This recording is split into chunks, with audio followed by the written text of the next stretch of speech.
Hi, I'm Gabby Hewitt from Education Elements. I'm an associate partner helping school districts create more responsive systems and equitable experiences for their teams and students. Today, I'd like to share an activity that's not only important to the strategic planning process, but can help you prioritize during any large and complex projects. About a year ago, my family moved into our forever home right outside of the city of Pittsburgh. The house checked off almost all of our boxes, but we knew if we truly wanted to make it our own, there were a few areas that we wanted to renovate. So minutes after moving in, we did what any couple who watches way too much HGTV does. We started making our list of renovation projects. First on my husband's list, converting our double garage into a fully functioning basement. First on my list, updating our 90s style kitchen to make it more modern. Although I'm not the handy partner in our relationship, I immediately stated that the kitchen should take priority. My husband, on the other hand, had other ideas. With two competing priorities, we needed to align on where to begin with our renovations. A district writing a new strategic plan is not unlike a family undergoing a renovation project. There are some structural areas that are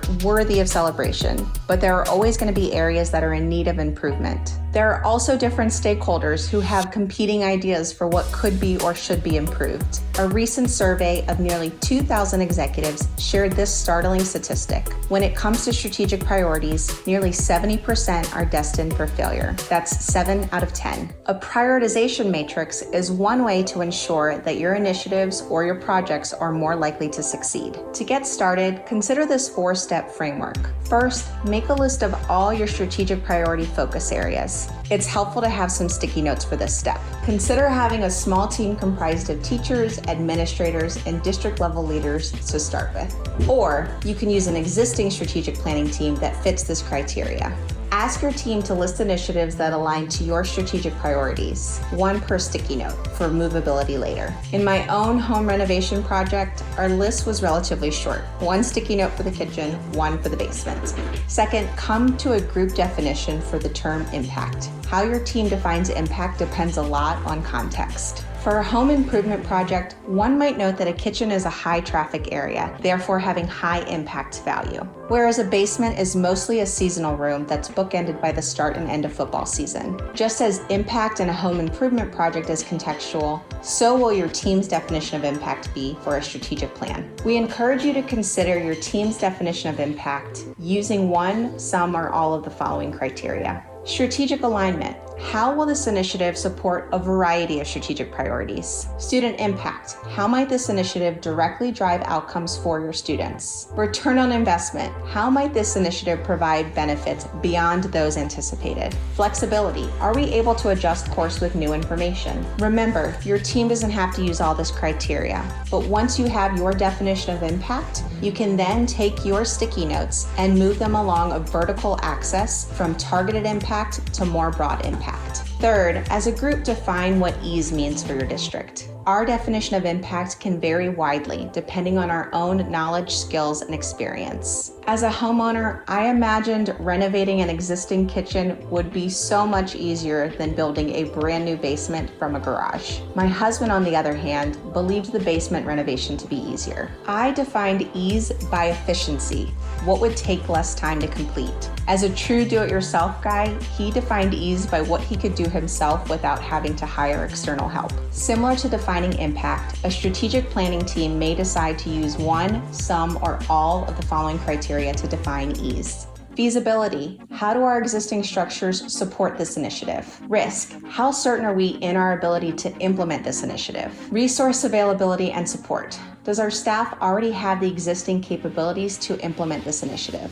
Cost. How will this initiative impact our bottom line, and can we absorb any budget projections? Once you've aligned on your team's definition of ease, take those same sticky notes that you moved vertically and transition them on a horizontal axis from easy to implement to much more difficult. Finally, select your initiatives to implement. Once you've moved your sticky notes, you'll notice that you've plotted all of your initiatives into 4 different quadrants. The first quadrant we would label easier and has an overall broad impact. These initiatives are high priority and they are relatively easy to implement. When it comes to implementing your strategic plan, this is your starting sweet spot. Our team recommends that you select 2 to 3 initiatives from this quadrant to begin with. The second quadrant is what we call difficult but also has broad impact. These are your bold ideas. In addition to the sweet spot, some districts might suggest selecting 1 to 2 initiatives from this quadrant. Taking initiatives from this category can help to really embody the change that you seek. Easy and worth it for a targeted group.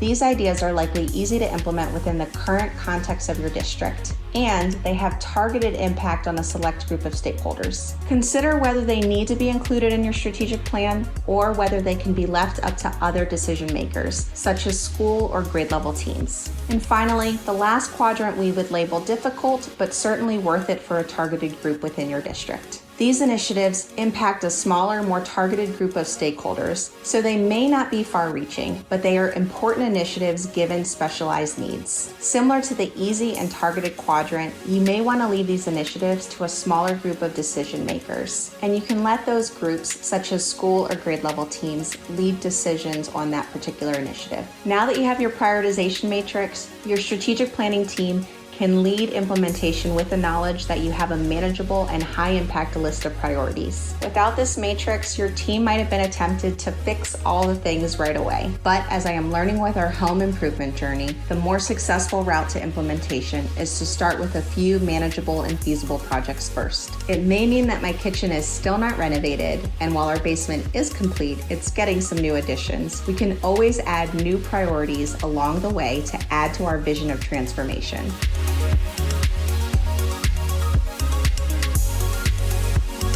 Thanks so much for watching. For more content from Education Elements, be sure to check out our website and follow us on Twitter. And if you enjoyed this content, make sure you like this video and subscribe to this channel.